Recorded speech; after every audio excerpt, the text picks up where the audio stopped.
Welcome to Heart Home Community's most recent Baldwinsville Community Update. I'm your host, Shelly Hoffman. Hey, good afternoon, everybody. I am with Chris Cullen.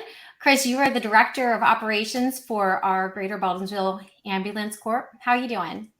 Good, how are you? I'm doing really well.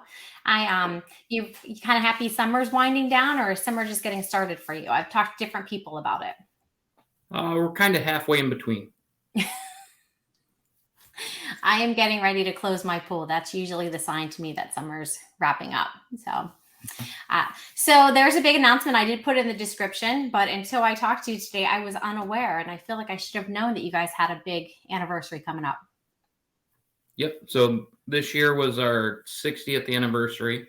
As a lot of people know, GBAC's been here in the community since 1962. So in July, we celebrated with a family picnic for all of our members and staff over at the Town of Van Buren Park. It was a pretty good time just to get everybody together, get families, connected and doing something fun rather than just seeing everybody at work. So it was a good time. So I have to ask if you guys are all as you should be, right? Celebrating in the picnic with the family.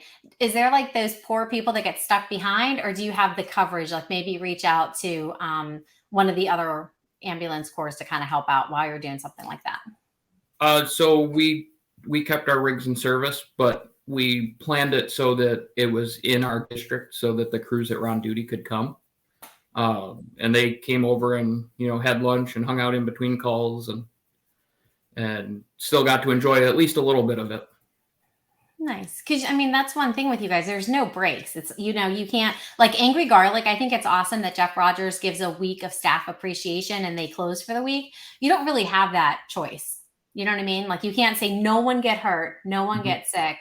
We're having a picnic, right? No, we don't really have the ability to shut down really for any time. It's 24/7, 365 days a year.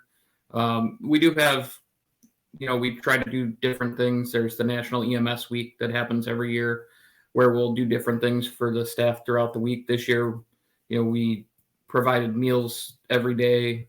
One of the days we brought in 2 massage therapists who did chair massages for anybody that was on duty or that wanted to come in on their day off.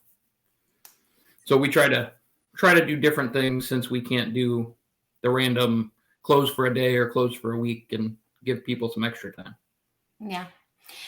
Which brings it to the question, you and I talked before the 4th of July about, coming in and giving a community update to us. And I said I was going to ask this. So speaking of working all the time, is the 4th of July as busy as people think it is, like with, maybe burning their finger or having to go over, in the past, we have had some, 4th of July firework related calls and injuries, but this year we didn't have any, and it wasn't really any more busy than a normal day for us.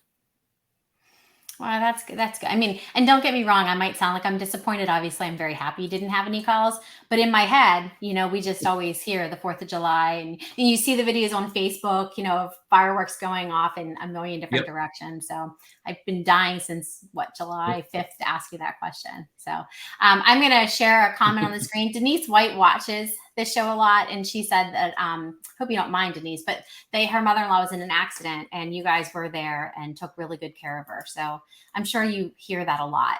You get that feedback of, we're happy that you're here. So, and Denise, as always, thanks for watching and sharing your thoughts on the community. I think it's great. So the 60th anniversary picnic, before we went live, you said you recognized a couple people, or is it okay to share that with the community, or is that something you kind of just do in-house? Yeah. It was actually published, I think a week or two ago in the Eagle News Bulletin. But every year we recognize, usually we have a banquet, a formal banquet, but this year we tried to change it up to get, to let kids come and everybody's families. So this year we recognized our volunteer of the year, Vin Moresco, and our employee of the year, Ben Luke, and then also a handful of other people for various different projects they've worked on or things that they've done to go above and beyond just the everyday job that they do. So that was pretty exciting.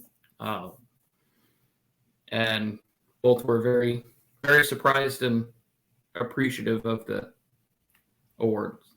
Nice. I think that is nice that you had the kids and the family come. I saw something on Facebook, another company that usually has more of a formal thing did that. And you had mentioned again before we went live about just,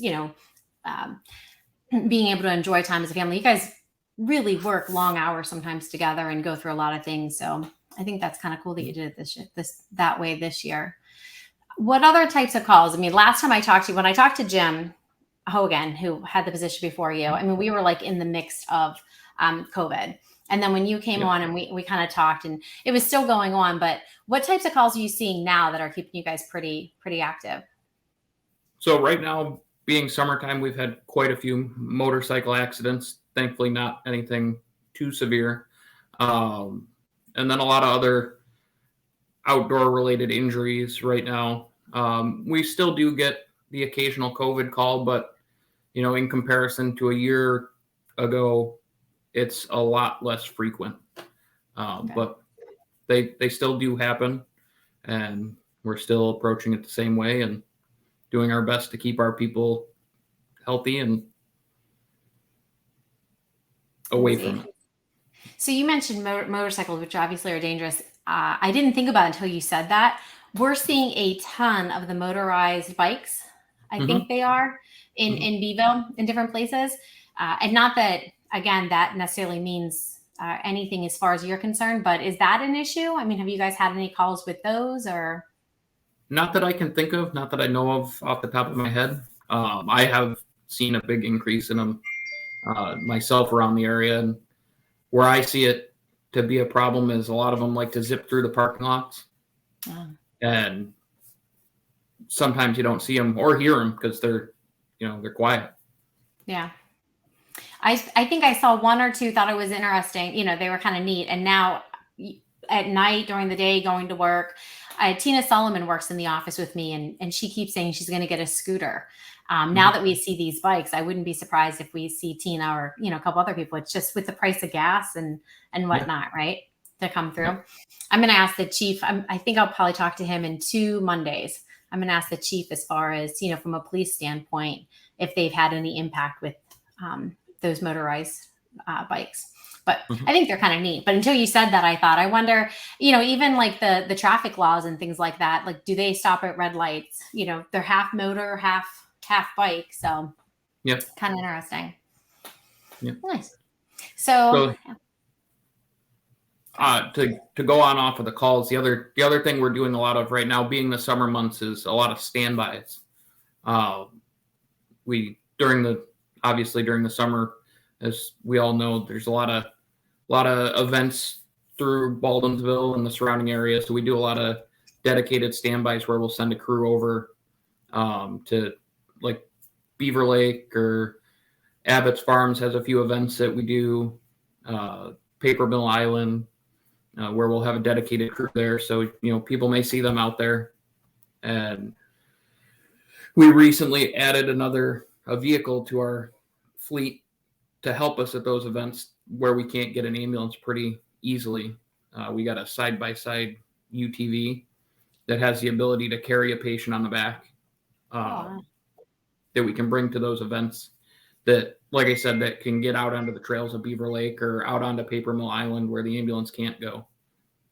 So is that what we'll see? I think the next big event that we have is the Taste of Baldwinsville. Is that something that we'd see at the Taste of Baldwinsville? Most likely. I believe we'll probably be over there with a rig and the UTV. Yeah, that's a huge turnout. Well, typically it's a huge turnout. Obviously anything can happen, but I can see that. So I know that, the envelopes have come out as far as asking for, the drive, because you guys, again, a lot of times, a lot of your money, just to kind of refresh us, where does the money come from that you can buy the new equipment so that you can get on the Beaver Lake trails and things like that? Yep. So we we rely completely on donations and also billing for the services we provide, transporting people to the hospital. And that's it. We don't receive any tax money. So it's just billing and donations. That's what I remember from the last time that we talked. And typically when those letters go out, in the beginning of summer, I want to say, or spring. Yeah, they usually go out probably beginning of summer, and then a little while later they send out a reminder to those that hadn't sent something in already. Gotcha. And So I'm, as most people know that watch this, I'm between two houses right now. So I'm waiting until I get into my new house because I want to make sure, Chris, you can find me. If I need you, I want you to know which house that I'm located at. So I have one for each. So mine will be coming in after I'm officially into the new home, which is why you don't see, I mentioned to Chris before we went live, you don't see my typical signs behind me, because if you look on the other side of my office right now, it's an absolute disaster zone. That's the beauty of Zoom, right? You only see what people want you to see. You don't see the craziness that happens everywhere else other than in the photo. So, all right. Well, so we covered the things that we kind of talked about before we went live. Any big plans for the organization coming in the fall or the winter? Not really. No, we're doing pretty well and going to keep going in the direction we're going. Perfect. So I have another off the top question. So I told you I was trying to track you down for a while, and I'm always bebopping around the village. So I thought about just parking and walking the door and just looking for you. Would that have been an option, or do I have to call? Okay. No, you can. We're always, unless we're out on calls, we're always here. I'm here typically Monday through Friday. And if I'm not here, there's someone else here. Okay. I don't know why. It was just intimidating. And I thought, I wonder if I can park and just walk. Because sometimes that's easier for me than finding time where I can sit and text or call or email, because I'm just, always driving around. And I actually wasn't sure. I went into your building one time for a meeting. Pre-COVID, we talked about doing a community calendar, and the ambulance corps, they were kind of part of it, and they gave us use of the space. And then when COVID happened, everything kind of dissipated a little bit. I believe PAC-B might be working on doing something like that again, which would be nice. But so I've been inside the building. It's a really nice building. I just wasn't sure if it was kind of like, a little bit on lockdown and you had to have an appointment. We get quite a few people that'll stop in to either give us feedback from, when we were at their house for one of their family members or for themselves, or, they stop in to drop off their donation or ask a question. Or we get a lot of people that walk in that, aren't really sure if they needed an ambulance and wanted to go to the, come and get checked out and ask us a question, and we'll bring them in and check them out and go from there. So the door's always open. We're always here. Oh, nice. And again, everybody else might have known that answer, Chris, but I did not. So I appreciate it. Yeah. All right. Well, is there anything else you wanted to cover today or talk? I always appreciate your time. I know you guys are kind of busy, and but I know I always figure if I want to know what's going on with you guys, other people do as well. So I appreciate your time. Yeah. Thanks for having me. Okay. All right. Well, if you haven't mailed in your donations yet, remember that's the only way that they're going to be able to help you when you have an emergency or help family members. So if you still have that letter, keep it out. And I don't know if the reminder went out. I don't remember the reminder, but I don't know if that's gone out yet. Yeah, I'm not sure exactly when that goes out, if it has. Okay. I was going to say, I really feel like a slacker if it's gone out. So I'm going to go with the fact it hasn't gone out yet, and I will get it to you as soon as I get it. So, all right, Chris, well, enjoy the rest of your Friday. Have a happy weekend, and I will hopefully talk with you again in the next couple months to see what's been going on. All right. Thank you. Sure. Bye.